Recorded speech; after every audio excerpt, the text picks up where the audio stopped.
الحمد للہ رب العالمین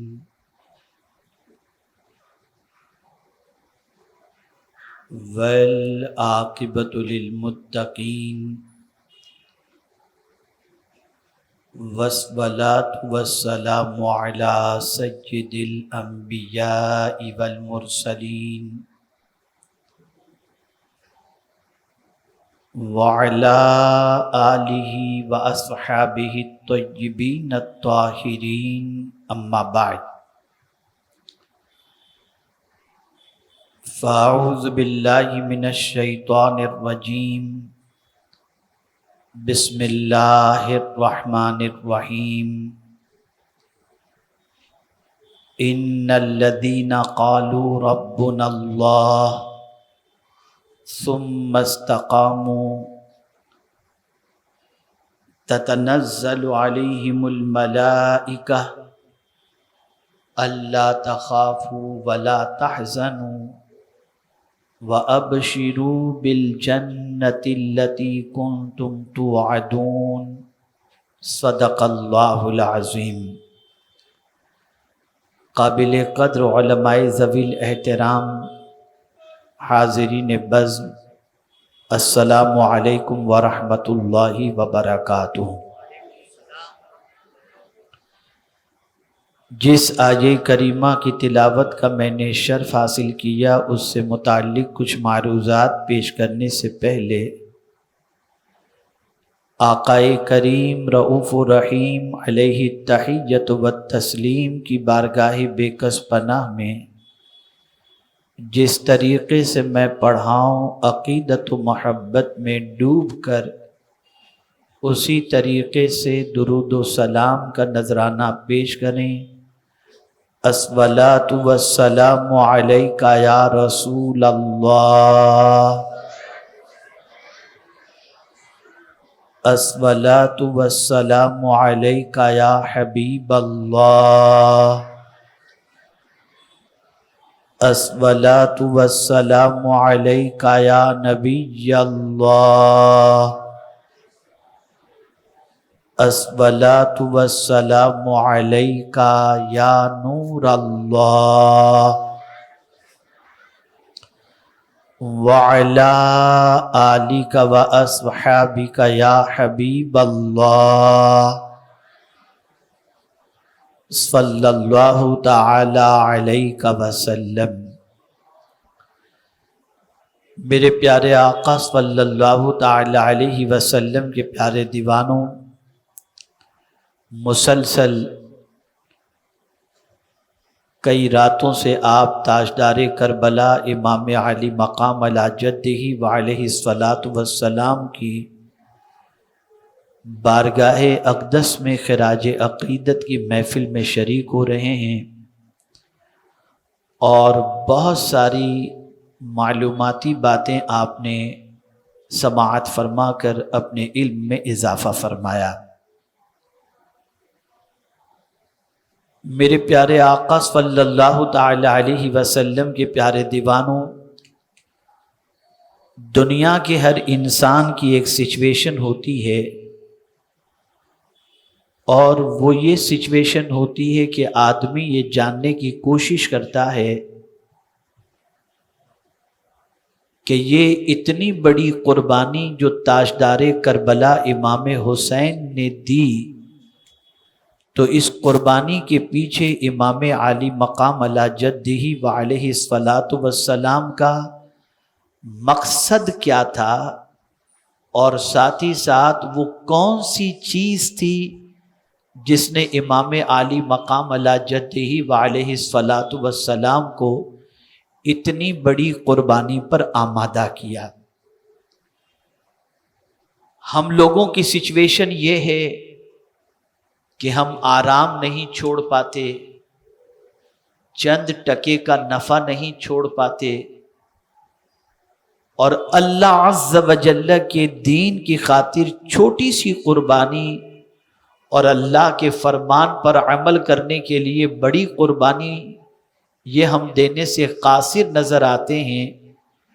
لیکن وہ کون سی چیز تھی جس کی بنیاد پر امام حسین رضی اللہ المولا تبارک و تعالی عنہ نے اتنی بڑی قربانی پیش فرمائی، بیٹا بھی قربان کیا، اعوان و انصار بھی قربان کیے، اور سب کچھ انہوں نے قربان کیا۔ آج اگر ہماری سچویشن تھوڑی سی بھی قربانی کے لیے نہیں بن پاتی تو اس میں ماحول کا اثر ہے، ہماری کم علمی کا اثر ہے، انوائرمنٹ کا اثر ہے، گھر کے ماحول کا اثر ہے، دوستوں کی سنگت کا اثر ہے، ماں باپ کی زندگی کا اثر ہے۔ یہ ساری چیزوں کے اثرات ہماری زندگی پر اس طریقے سے پڑے ہوئے ہیں کہ ہم چھوٹی سی چھوٹی قربانی دینے کے لیے بھی تیار نہیں ہو پاتے۔ اور امام حسین رضی اللہ تعالیٰ عنہ اتنی بڑی قربانی دینے کے لیے کیوں تیار ہوئے؟ تو اے رسول اعظم صلی اللہ تعالی علیہ وسلم کے دیوانوں، وہ قصے کہانی سننے والے یا پڑھنے والوں میں سے نہیں تھے، بلکہ ان کی زندگی قرآن پر تھی، نگاہ بھی قرآن پر، دل بھی قرآن کے اوپر، اور زندگی بھی قرآن کے سانچے میں ڈلی ہوئی تھی۔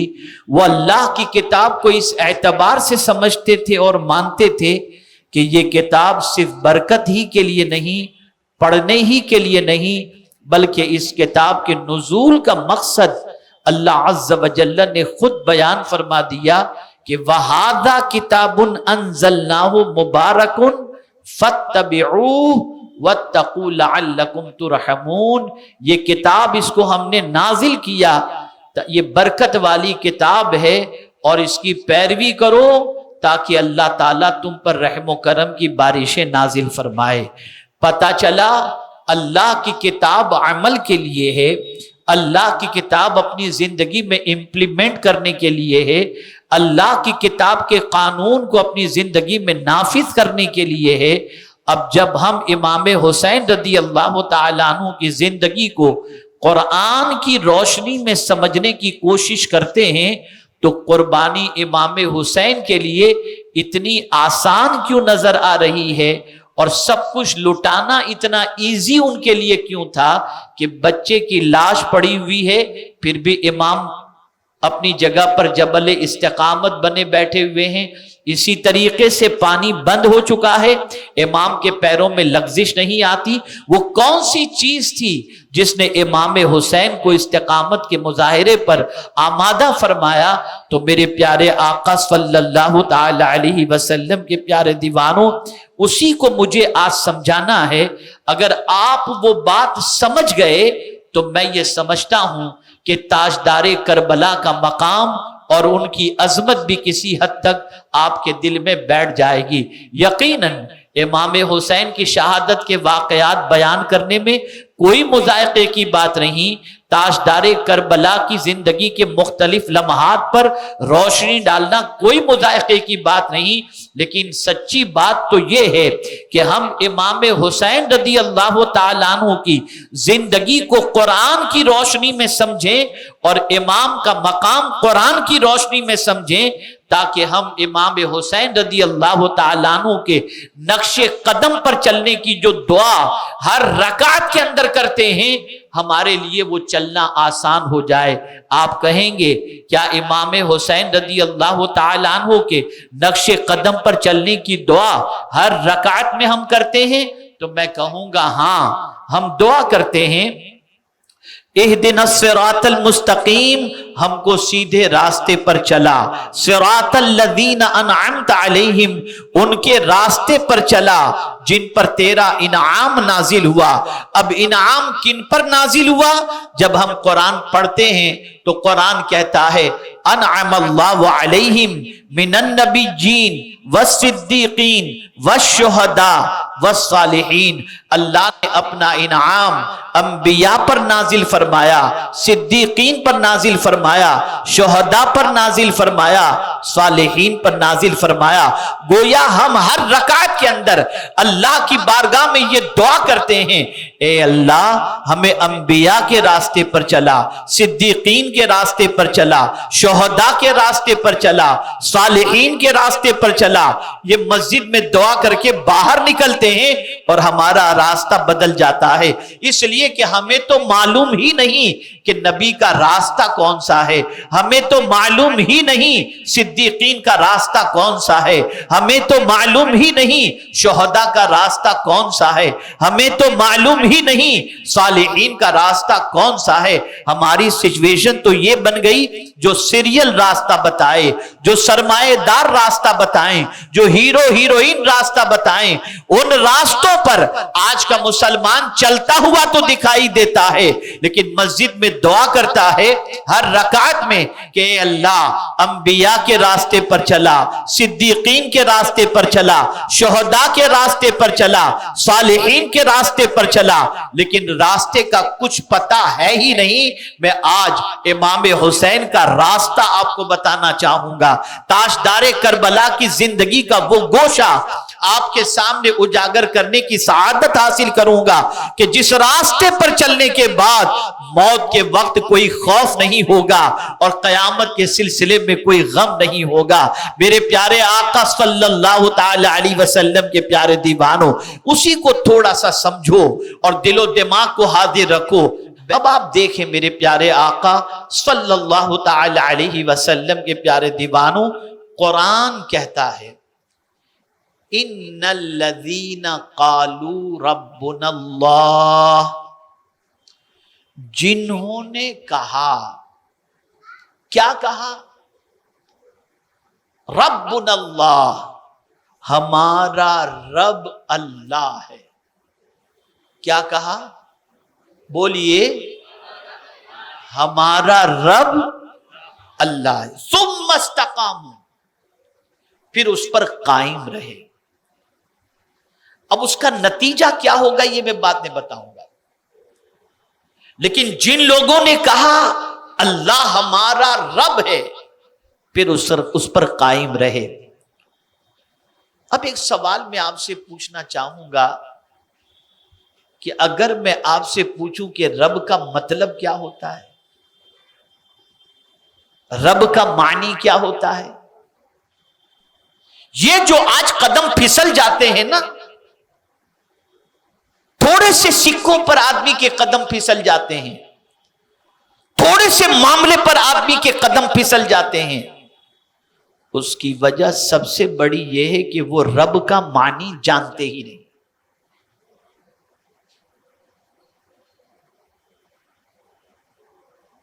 زبان سے یہ کہہ دینا کہ اللہ ہمارا رب ہے یہ آسان ہے،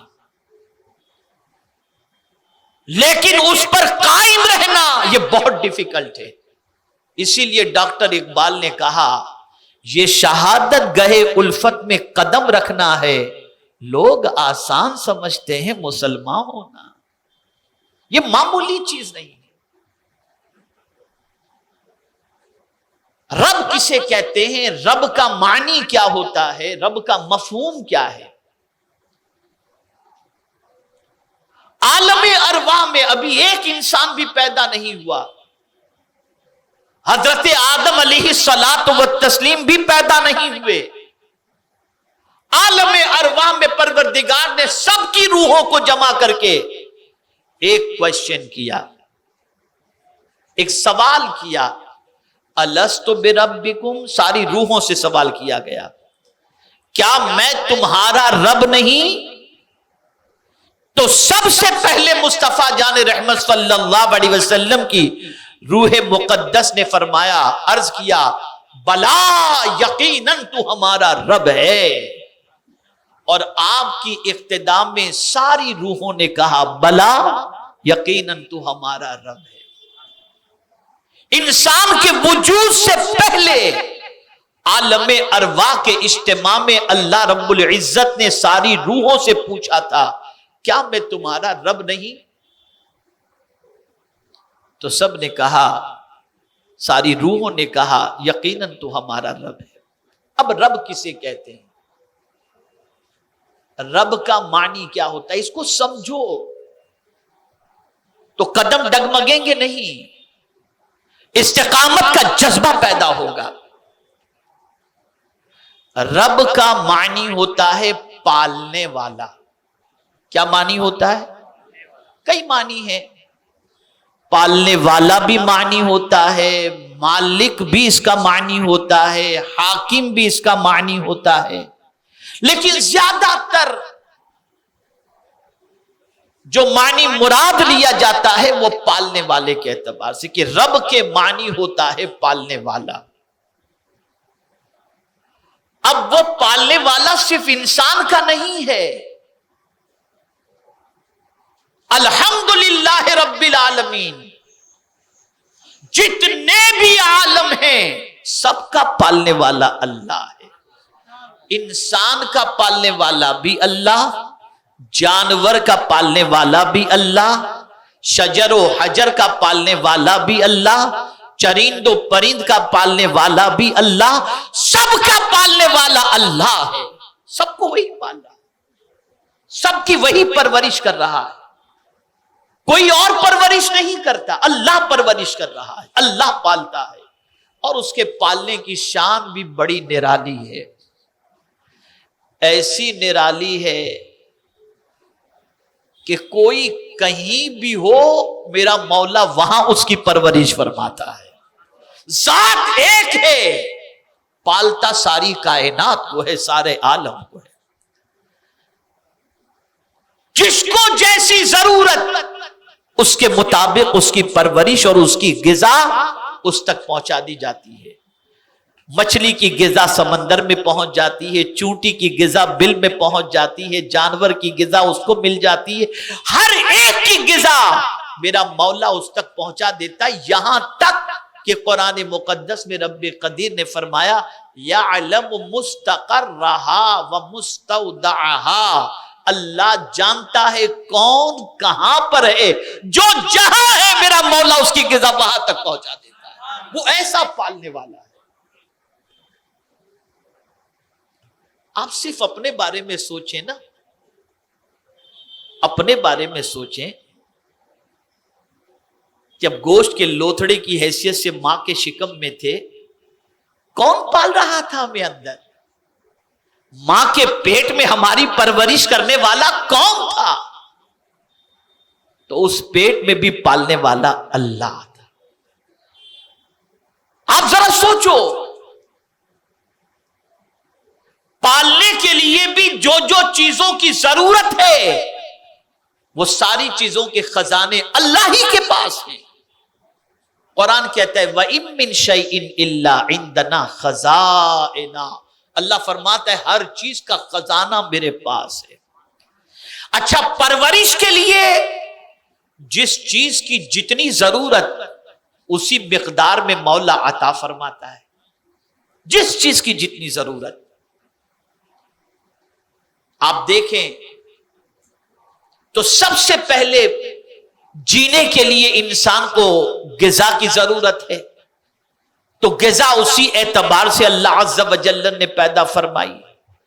اسی طریقے سے جینے کے لیے پانی کی ضرورت، تو اللہ نے اتنا ہی پانی پیدا فرما دیا، اور اس سے زیادہ جینے کے لیے ضرورت ہوا کی ہے تو اللہ نے ہوا کو اسی اعتبار سے پیدا فرما دیا۔ میرے پیارے آقا صلی اللہ علیہ وسلم کے پیارے دیوانوں، اللہ فرماتا ہے کہ زندگی کس چیز سے اللہ نے پیدا فرمائی؟ پانی سے۔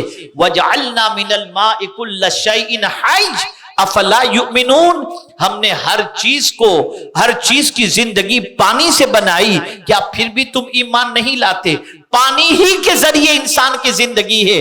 دیکھیے غذا کا معاملہ ایسا ہے کہ انسان کو اگر کچھ عرصے تک غذا نہ بھی ملے لیکن پانی مل جائے تو وہ 2 4 8 10 15 دن گزار سکتا ہے، لیکن پانی اگر نہ بھی ملے لیکن ہوا اسے ملتی ہو تب بھی وہ کچھ دن گزار سکتا ہے۔ تو میرے کریم نے پانی اسی مقدار سے پیدا فرمایا، لیکن ہوا سب سے زیادہ ضروری ہے۔ تو آپ دیکھیں کتنی مقدار میں ہوا ہے، اگر تھوڑی دیر کے لیے آکسیجن کا پرابلم ہو جائے تو انسان مر جائے، لیکن اے مالک تیری عظمتوں پر قربان کہ تو نے ناک کے قریب ہمارے لیے ہوا کا انتظام کر دیا تاکہ ہمیں سانس لینے میں دقت نہ ہو اور ہم زندہ رہ سکیں۔ اے پالنے والے تو کتنی شان سے ہمیں پال رہا ہے، کس شان سے پال رہا ہے؟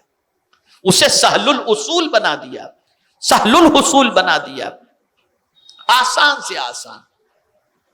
اگر آج آکسیجن ہی کے سلسلے میں، جیسا کہ آپ دیکھیں کورونا کے زمانے میں آدمی کو آکسیجن لیول چیک کیا جاتا آدمی کا، اور پھر آکسیجن کی ضرورت ہوتی تو آکسیجن دیا جاتا، اگر صرف ہوائی پر چارج لگا دیا جائے اور آکسیجن ہی پر چارج لگا دیا جائے تو انسان کی ساری کمائی تو اسی میں ختم ہو جائے۔ لیکن اس کریم کو اپنے بندوں کو پالنا ہے، اس لیے اس پالنے والے نے ہوا کو فری میں رکھا اور اتنی رکھ دیا کہ جس بندے کو بھی جینے کے لیے ہوا کی ضرورت ہو میرا مولا اسے ہوا عطا فرما رہا ہے۔ یہ ہے پالنے کی شان اس کی۔ تو ہر شخص جانتا ہے، کسی سے پوچھو روزی دینے والا کون تو کہے گا اللہ، زندگی دینے والا کون تو کہے گا اللہ، عزت دینے والا کون تو کہے گا اللہ، شفا دینے والا کون تو کہے گا اللہ۔ یہ سب کہتا تو ہے کہ اللہ ہے، لیکن جہاں حرام کا مال کمائی سامنے آ گئی تو قدم پھسل گئے، اب اس پر قائم رہنا مشکل ہو گیا۔ اب سوچتا ہے کہ میں اگر اس راستے سے کمائی نہیں کروں گا تو بھوکا مر جاؤں گا۔ اب کوئی گرد بیچ رہا ہے، کوئی ڈرگس بیچ رہا ہے، کوئی شراب بیچ رہا ہے، کوئی جوے کے اڈے چلا رہا ہے، کوئی نہ جانے کیا کیا کر رہا ہے، اور سوچتا ہے کہ اگر میں یہ نہ کروں گا، کچھ لوگ تو ایسے یہ دھندا کرتے ہیں اور جب ان کو روکا جاتا ہے تو کہتے ہیں کتنے یتیم اور بیوہ کے گھر اس سے چلتے ہیں۔ تو معاذ اللہ من ذالک، تجھے اللہ نے پالنے کا ٹھیکہ تھوڑی دے رکھا ہے، سب کا پالنے والا اللہ ہے۔ حرام سے تو اگر کسی کی پرورش کر رہا ہے یا کسی کو کچھ دے رہا ہے تو تیرا یہ دینا اللہ کی بارگاہ میں قبول نہیں ہو سکتا۔ قدم پھسل جاتے ہیں نا۔ کیا پیاری بات فرمائی ہے فرمانے والے نے کہ اے بندے، جتنا تو یہ یقین رکھتا ہے کہ موت اس کے وقت پر آ کر کے ہی رہے گی اور موت سے تو بچ نہیں سکتا، تو جہاں رہے گا، یہ جملہ یاد رکھیے گا، تو جہاں رہے گا، جہاں بھی ہوگا، تو موت سے بچ نہیں سکتا، موت وہاں آ کر تجھے اپنی لپیٹ میں لے لے گی۔ اسی طریقے سے بندے یہ بھی سن لے، تیری قسمت کی لکھی ہوئی روزی تو جہاں ہے تجھے مل کر کے ہی رہے، یہ مل کر کے ہی رہے۔ اب یہ تیری ذمہ داری ہے کہ تو اللہ سے حلال مانگتا ہے یا حرام مانگتا ہے، ورنہ تیرے حصے کی روزی تو تجھے مل کر کے ہی رہے گی۔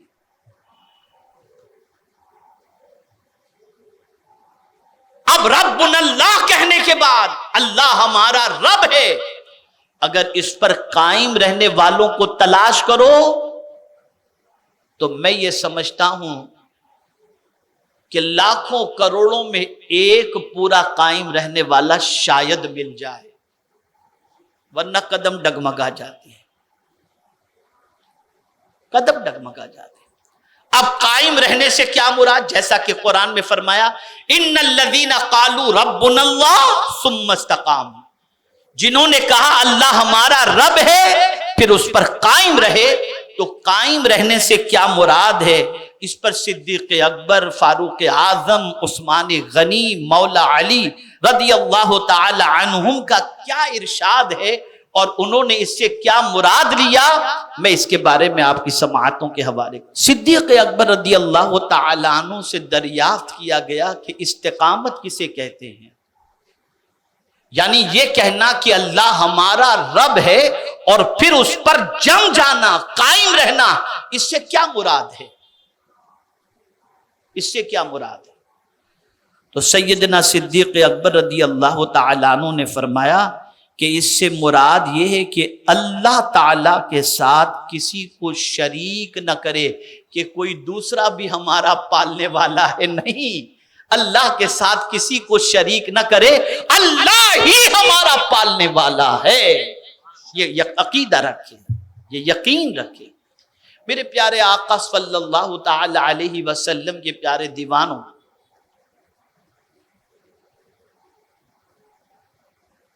مجھے افریقہ سے میرے ایک دوست نے فون کیا اور فون پر اس نے مجھے بتایا کہ حضرت اس سلسلے میں کیا شریعت کا مسئلہ ہے، مجھے بتایا جائے۔ میں نے کہا کیا باتیں بتائیں؟ انہوں نے کہا کہ میں نے ایک تجارت شروع کی اور تجارت کا جب معاملہ طے ہو گیا تو میں قرآن پڑھ رہا تھا، اس کے بعد تو اسی وقت میں نے قرآن میرے سامنے تھا اور میں نے نیت کر لی کہ میں اپنے کاروبار میں اللہ کو پارٹنر بناتا ہوں، اور میری نیت یہ تھی کہ اس سے جو پروفٹ ہوگا اس میں سے اتنا % میں اللہ کے نام پر خرچ کروں گا۔ تو میں نے اپنی زبان سے لفظ پارٹنر اللہ کے لیے کہا اور نیت یہ تھی کہ اس میں سے اتنا % کما کر میں اللہ کے نام پر دوں گا۔ مجھے ایک پڑھے لکھے نے کہا کہ اس طریقے سے کہنا یہ ناجائز ہے اور شرک کے مترادف ہے، آپ کسی سے پوچھ لیں تو حضرت اس سلسلے میں آپ کیا کہتے ہیں؟ میں نے سراج الفقہا حضرت علامہ مفتی نظام الدین صاحب مدظ اللہ العالی کو فون کیا اور میں نے یہ پوری چیز ان کو بتائی، اس طریقے سے کہنے پر کیا ہے۔ اب سنیے جواب۔ فرمایا اس کی نیت تو اچھی ہے کہ وہ اتنا % اللہ کے نام پر دینا چاہتا ہے، لیکن اللہ کے لیے لفظ پارٹنر کہنا یہ جائز نہیں ہے۔ اللہ کا کوئی پارٹنر کسی معاملے میں ہو ہی نہیں سکتا، وہ وحدہ لا شریک ہے۔ اس لیے ان کے لیے بہتر ہے کلمہ پڑھیں، تجدید ایمان کریں، تجدید بیعت کریں اور تجدید نکاح کریں، یہ ان کے لیے ضروری ہے، اس لیے کہ اللہ کا کسی معاملے میں کسی کا پارٹنر ہونا ہو ہی نہیں سکتا۔ اللہ وحدہ لا شریک ہے، وہ ایک ہے، اس کے جیسا کوئی دوسرا ہے ہی نہیں۔ یہ کریکشن میں آپ کو بتا رہا ہوں، آپ میں سے بہت سارے لوگ جذبات کے اندر یہ بات کبھی کہہ دیتے ہوں گے، تو یہ بات ذہن میں رکھیں۔ آپ نے یہ نیت کر لی میں اپنے پیسے میں سے اللہ کے نام پر اتنا دوں گا، یہ ٹھیک ہے، لیکن لفظ پارٹنر اللہ کے لیے آپ نہیں کہہ سکتے۔ اس کا شریک کون ہو سکتا ہے؟ ارے بندے، تو جو بھی دے رہا ہے اللہ کے نام پر، تجھے کون دے رہا ہے؟ تجھے بھی تو اللہ ہی دے رہا ہے، تجھے بھی تو اللہ ہی دے رہا ہے۔ تو صدیق اکبر رضی اللہ تعالیٰ عنہ نے فرمایا استقامت سے مراد یہ ہے کہ اللہ کا کسی کو شریک نہ ٹھہرایا جائے، کسی کو شریک نہ ٹھہرایا جائے۔ سیدنا فاروق اعظم رضی اللہ تعالیٰ عنہ سے پوچھا گیا کہ استقامت سے کیا مراد؟ تو آپ نے فرمایا امر و نہی پر قائم رہے، یعنی اللہ نے جو کرنے کا حکم دیا وہ کرے اور جس سے بچنے کا حکم دیا اس سے بچے، اس کا نام استقامت ہے۔ اب اس تعریف کی روشنی کے اندر ہم اگر امت مسلمہ کی زندگی کا جائزہ لیں تو میں سمجھتا ہوں ایک قدم بھی چلنے والے نظر آنا مشکل ہو جائیں گے۔ ہمارا حال تو یہ ہے کہ نفس جو کہے وہ کر رہے ہیں اور نفس جس سے روکے اس سے روک رہے ہیں۔ اللہ نے جو کرنے کا حکم دیا کہاں ہم کر رہے ہیں؟ اللہ نے جن چیزوں سے بچنے کا حکم دیا آج ذرا بتاؤ کتنے مسلمان بچ رہے ہیں؟ آج مسلمانوں کی پوزیشن یہ ہے کہ جو اللہ نے کرنے کا حکم دیا اس سے بچ رہے ہیں اور جو نہیں کرنے کا حکم دیا وہ مسلمان کرتا ہوا دکھائی دے رہا ہے۔ آیت کو ذہن میں رکھیے گا، جس نے کہا اللہ ہمارا رب ہے پھر اس پر قائم رہا۔ پالنے والا اللہ کو مانتے ہو، لیکن پالنے کے ساتھ پالنے والے کے سلسلے میں یہ عقیدہ رکھنا اور اس پر قائم رکھنے سے مراد یہ ہے کہ اس کا کوئی شریک نہیں، یہ ہے استقامت۔ اگر آپ اللہ کو پالنے والا مانتے ہو تو آپ کا یہ عقیدہ رکھنا کہ اللہ جو فرمائے گا وہی میں کروں گا، اس لیے کہ وہ میرا پالنے والا ہے، وہ میرا پالنے والا ہے، تو وہ جو کہے گا میں کروں گا، جس سے روکے گا اس سے رکوں گا۔ یہ ہے استقامت، یہ فاروق اعظم کی تعریف ہے۔ اور حضرت عثمان غنی رضی اللہ تعالیٰ عنہ سے پوچھا گیا کہ استقامت کیا ہے؟ یعنی یہ کہنا کہ اللہ ہمارا رب ہے پھر اس پر قائم رہنا، اس سے کیا مراد ہے؟ تو سیدنا عثمان غنی رضی اللہ تعالیٰ عنہ نے فرمایا کہ استقامت یہ ہے کہ عمل میں اخلاص پیدا کرے، یعنی جو بھی کام کرے صرف مولا کو خوش کرنے کے لیے کرے۔ اخلاص، اب اخلاص کسے کہتے ہیں، پیورٹی کسے کہتے ہیں؟ آج ہر کام کرنے والا، ہر سخاوت کرنے والا، ہر اچھا کام کرنے والا یہ چاہتا ہے کہ میری تعریف ہو۔ حضرت حسن بصری رضی اللہ تعالیٰ عنہ سے پوچھا گیا اخلاص کیا ہے، پیورٹی کسے کہتے ہیں؟ تو حضرت حسن بصری رضی اللہ تعالیٰ عنہ نے فرمایا کبھی تم نے دودھ پیتے بچے کو دیکھا ہے؟ لوگوں نے کہا ہاں۔ کہ دودھ پیتے بچے کے سامنے اگر کوئی کہے تیرے جیسے بچے کا کیا کہنا، تو اتنا عظیم انسان ہے، یہ ہے وہ ہے، تو کیا دودھ پیتے بچے کی زندگی پر اس کا کچھ اثر ہوگا؟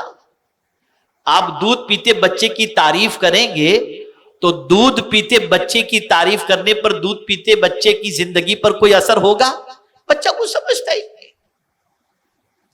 آپ جو کچھ کہہ رہے ہیں بچہ کچھ سمجھتا ہی نہیں، آپ تعریف کریں تو کیا؟ تو اس شخص نے کہا کہ حضرت دودھ پیتے بچے کی تعریف کریں تو بچے کو کیا فرق پڑے گا، بچے کو تو کوئی اثر ہی نہیں ہوگا، وہ سمجھتا ہی نہیں آپ کیا کہہ رہے ہیں۔ بولے اچھا دودھ پیتے بچے کو خوب اگر کوئی برا کہے، گالی گلوچ کرے، اس کی انسلٹ کرے تو اسے کچھ فرق پڑے گا؟ کہا نہیں۔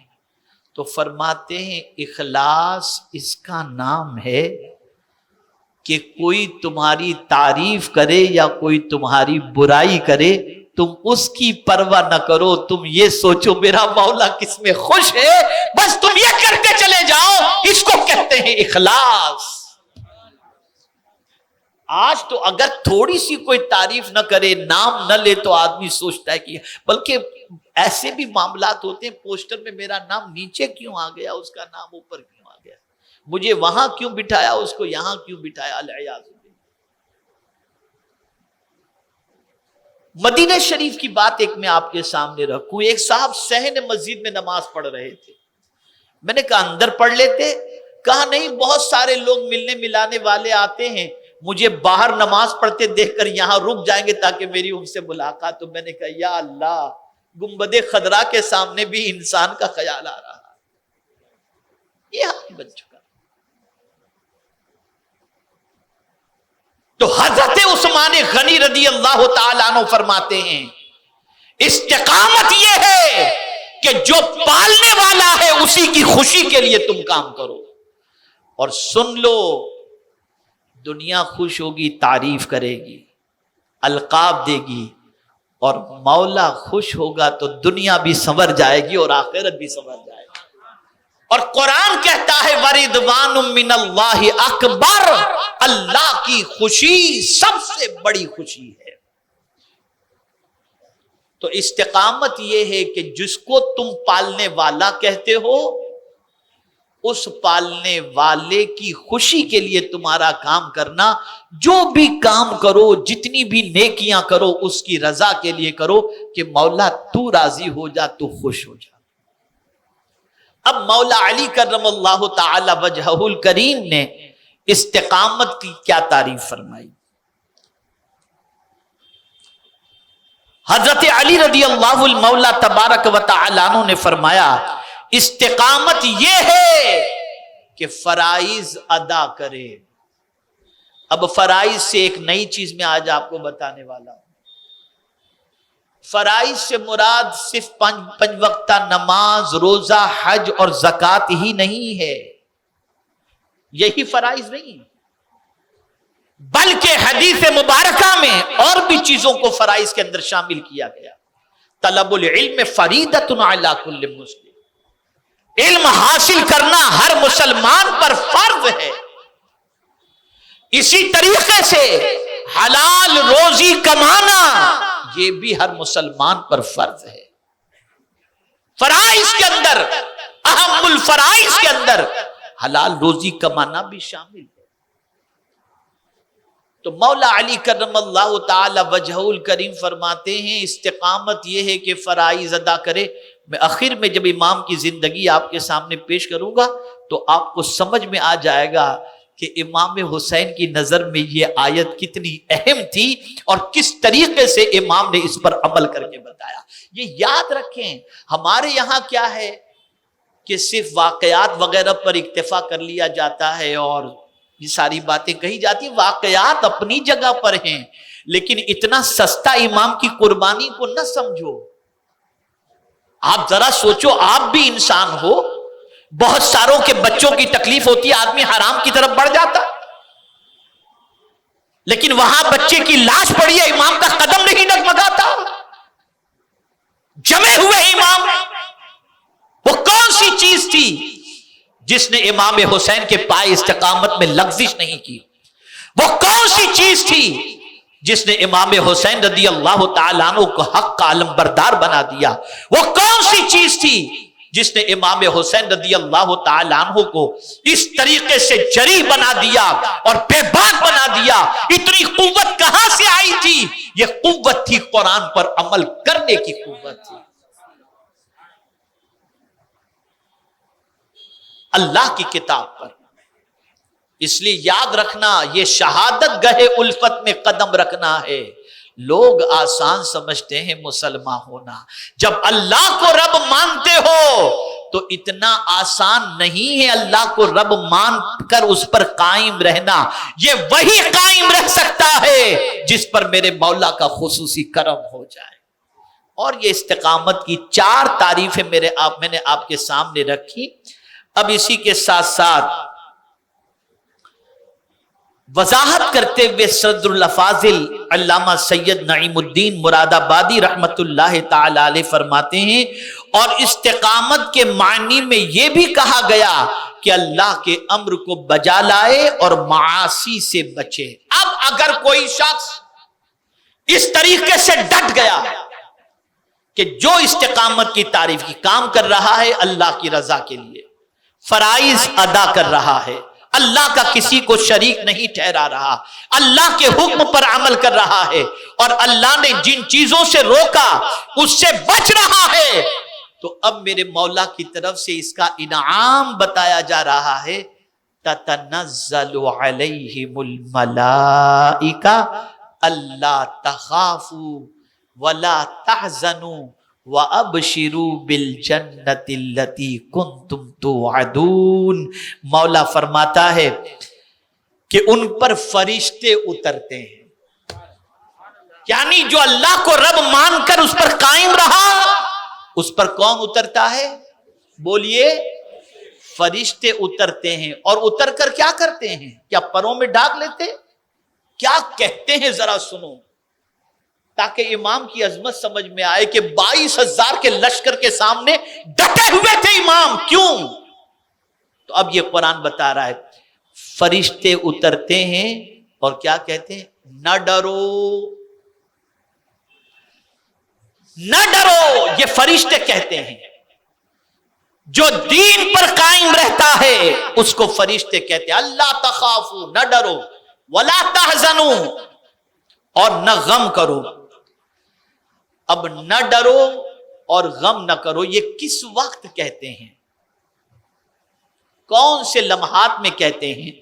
تو اس کی تفسیر کے اندر موجود ہے کہ یہ فرشتے اس وقت کہتے ہیں جب موت کے وقت، یا وہ جب قبر سے اٹھیں گے۔ اور یہ بھی کہا گیا کہ مومن کو 3 بار بشارت دی جاتی ہے، ایک وقت موت، دوسرے قبر میں، تیسرے قبروں سے اٹھتے وقت. یعنی جس نے کہا اللہ ہمارا رب ہے اور اس پر جم گئے تو موت کے وقت ان کو بشارت دی جاتی ہے تمہیں کچھ ڈرنے کی ضرورت نہیں، جاؤ جنت تمہارا مسکن بن چکا. اب نہ انہیں قبر کا خوف نہ حشر کا خوف. ایسے بندوں پر مولا کا کرم ہی کرم ہوتا چلا جائے، کرم ہی کرم ہوتا جاتا ہے. میرے پیارے آقا صلی اللہ تعالی علیہ وسلم کے پیارے دیوانوں، اور پھر آگے قرآن کہتا ہے وَأَبْشِرُوا بِالْجَنَّةِ الَّتِي كُنْتُمْ تُوعَدُونَ، اور خوش ہو اس جنت پر جس کا تمہیں وعدہ کیا گیا ہے. یعنی اگر تم اللہ کو اللہ مان کر اس پر قائم رہے تو اب ایسے بندے کے لیے وعدہ ہے کہ جنت اس کا ٹھکانہ بن جائے گا. میرے پیارے آقا صلی اللہ تعالی علیہ وسلم کے پیارے دیوانوں، یہاں سے یہ بات سمجھ میں آئی کہ تاجدار کربلا کو پوری زندگی ان کے ماں باپ نے جنت کے حوالے سے درس دیا.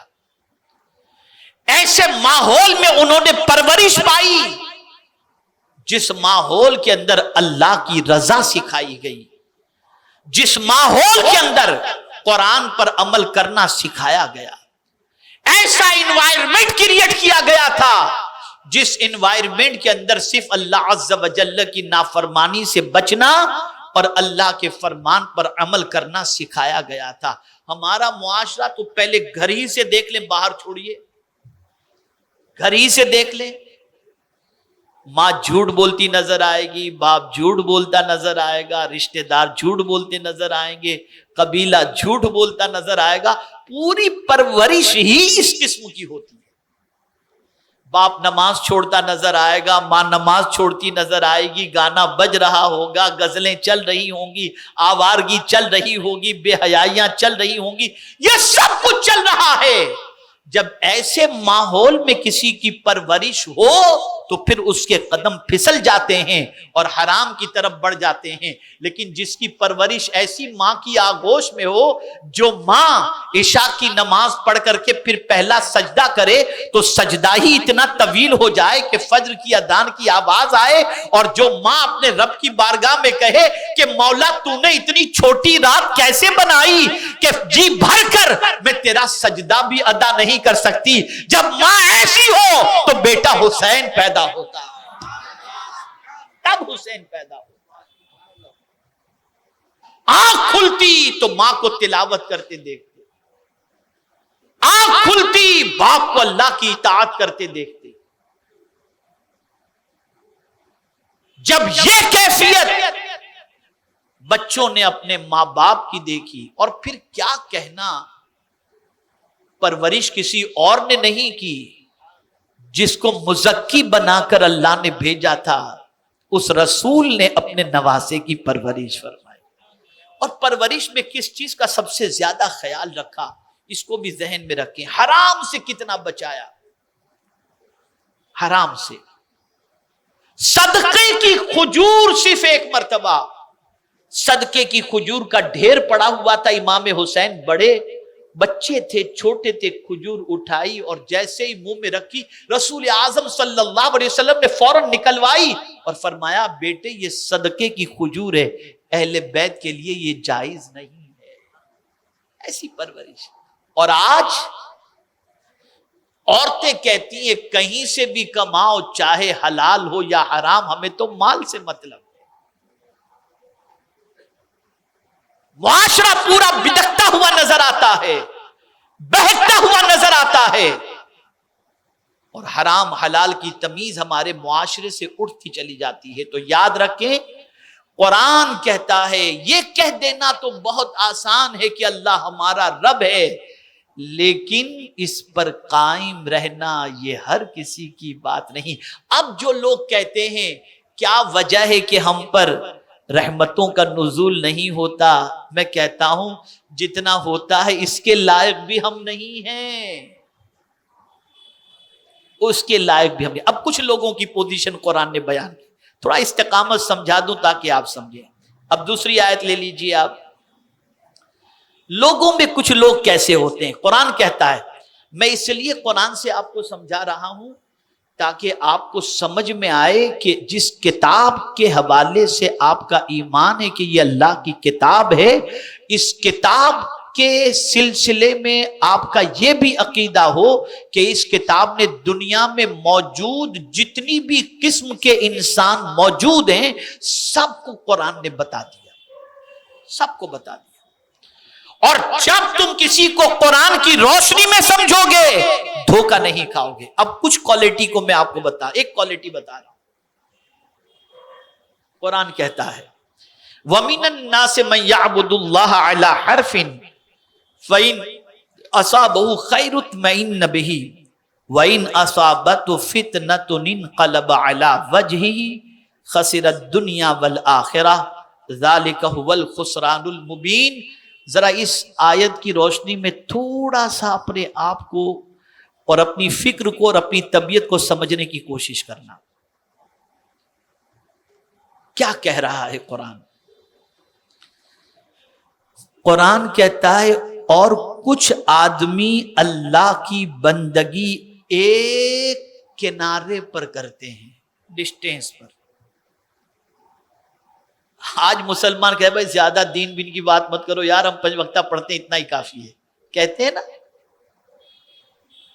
کچھ لوگ کنارے پر رہ کر کے اللہ کی بندگی کرتے ہیں، اور یہ اللہ کی بندگی کنارے پر کرتے ہیں تو ان کی سوچ کیا ہے؟ قرآن نے اس سے پردہ اٹھایا. ان کی سوچ کیا ہے؟ پھر اگر انہیں کوئی بھلائی بن گئی جب تو چین سے ہیں، اور جب کوئی جانچ آ کر پڑی منہ کے بل پلٹ گئے.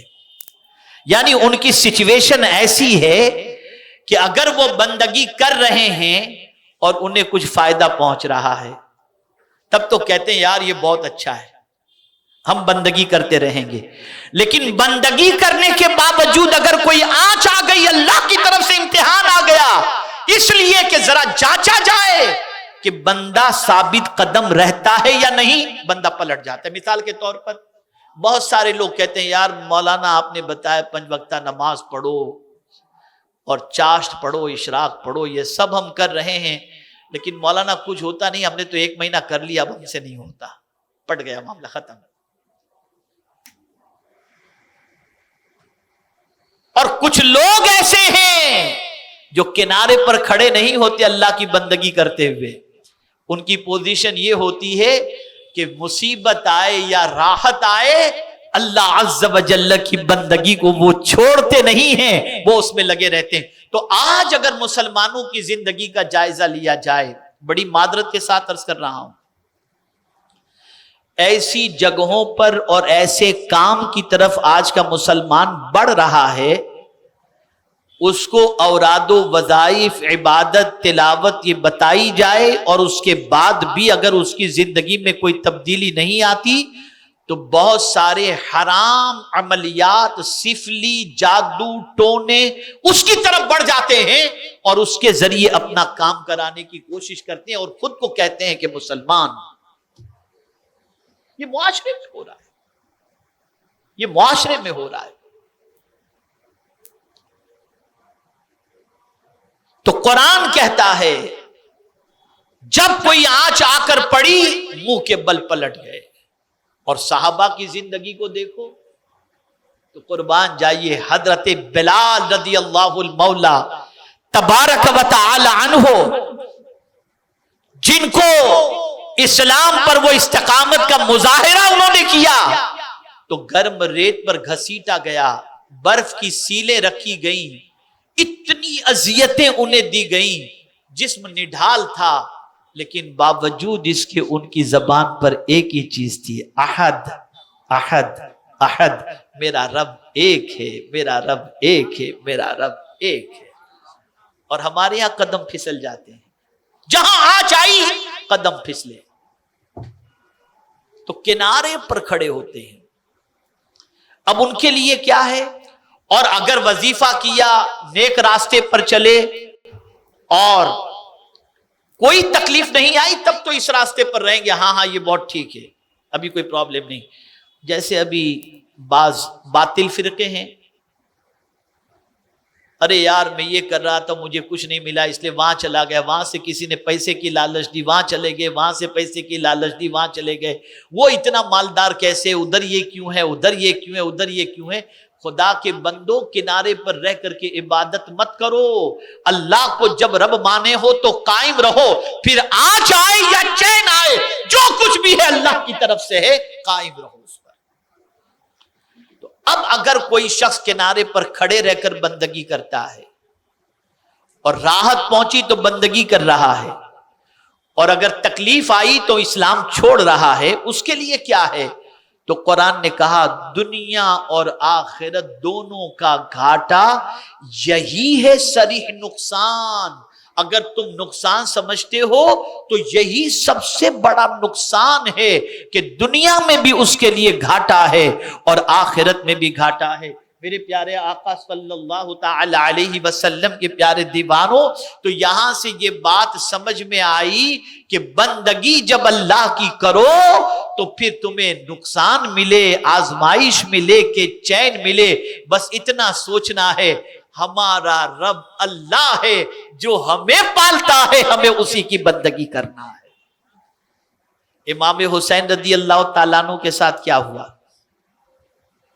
کیا ہوا امام حسین کے لیے؟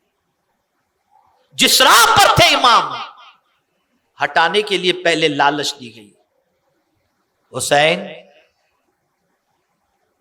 جو چاہے لے لو لیکن یزید کی بیعت قبول کر لو۔ امام نے فرمایا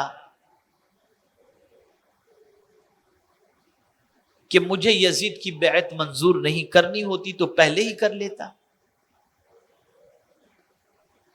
بتا دیا امام حسین نے کہ میں نے جو عمل کیا ہے وہ قرآن کی روشنی میں عمل کیا، اس لیے کہ قرآن کہتا ہے وَلَا تَرْكَنُوا إِلَى الَّذِينَ ظَلَمُوا فَتَمَسَّكُمُ النَّارُ، ظالم کے سامنے نہ جھکو ورنہ تمہیں آگ چھوئے گی۔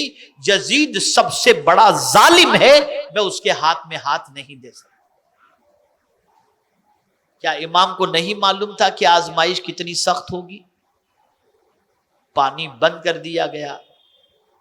کربلا کے اندر امام حسین رضی اللہ تعالیٰ عنہ کے لیے آزمائشوں کا سلسلہ شروع ہوا، لیکن مجھے پوری تاریخ طبری، ابن کثیر، سب کچھ جتنا ہو سکا پڑھنے کے بعد خدا کی قسم ایک جملہ بھی امام کی زبان سے اللہ کی شکایت کا نہیں نکلا۔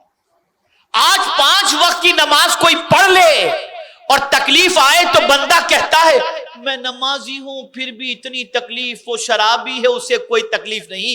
ارے تیری نماز کیا اور تیری حیثیت کیا، حسین سے بڑھ کر کے بھی تو نمازی ہے۔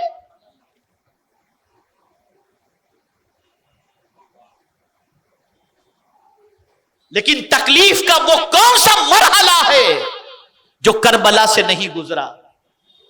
لیکن امام کا ایک لفظ بھی آپ بتا نہیں سکتے کہ امام نے اللہ کی بارگاہ میں شکایت کی ہو کہ مولا میں وہ ہوں جس کو تیرے نبی نے کاندھے پر اٹھایا، جس کے لیے سجدہ طویل کیا، جس کو اپنی زبان اقدس چسائی، جس کا رونا تیرا حبیب دیکھ نہیں سکتا تھا، جسے جو ہے تیرے حبیب نے اپنے جگر کا ٹکڑا کہا، میں اس تیرے حبیب کا نواسا ہوں۔ مولا یہ امتحان میرے ساتھ نہیں، بلکہ خدا کی قسم تاریخ طبری کے اندر امام کا ایک جملہ ملتا ہے جس جملے کے اندر جان موجود ہے۔ فرماتے ہیں کہ جب سر تن سے جدا کیا جا رہا تھا تو امام یہ کہہ رہے تھے رضیت بقضائک یا ربی، میرے اللہ میں تیرے فیصلے سے راضی ہوں، تیرے فیصلے سے راضی ہوں۔ ایسے عالم میں بھی اللہ کی شکایت نہیں، اور ثابت کر دیا امام نے، ثابت کر دیا کہ جب اللہ کو رب مانتے ہو تو اس پر جم جاؤ، ڈٹے رہو اس پر، وہی پالنے والا ہے۔ اسی لیے فرمایا گیا کہ جو بہت زیادہ روزی کی فکر کرتے ہیں نا، بہت زیادہ روزی کی فکر کرتے ہیں، اگر ان کا اللہ پر بھروسہ